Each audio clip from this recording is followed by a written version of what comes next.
Rolling. Hello everyone, welcome back. Thank you for watching. Appreciate your time.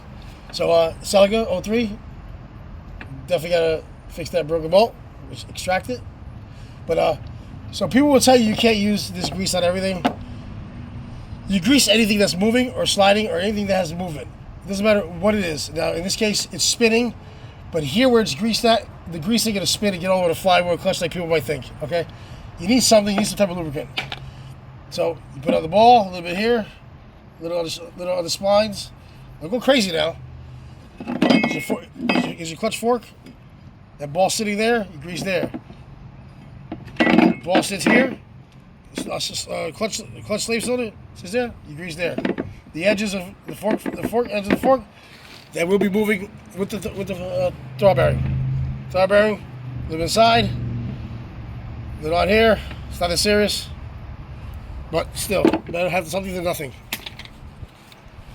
Okay. Make sure you put this on right.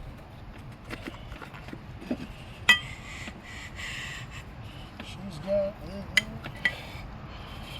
And make sure I get it through the hole, you know? Okay. That might not be the hole, but we'll just figure it out.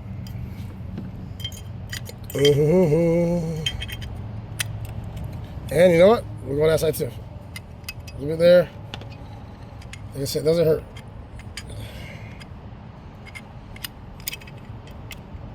Oh, like so. Make sure this is the right way, because if you don't, you can put this backwards, and it'll still go on, but it's wrong. It won't click in. It has to click in. Okay. Let me get the fork through there.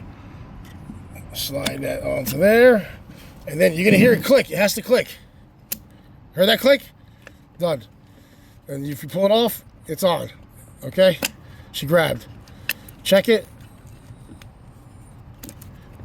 Yeah, it's on. Okay, that's it. Spin it. She's all good. It's on the right place. Okay, done. Next video will be the clutch on, this on, and we'll go from there. Thank you for watching. Appreciate your time.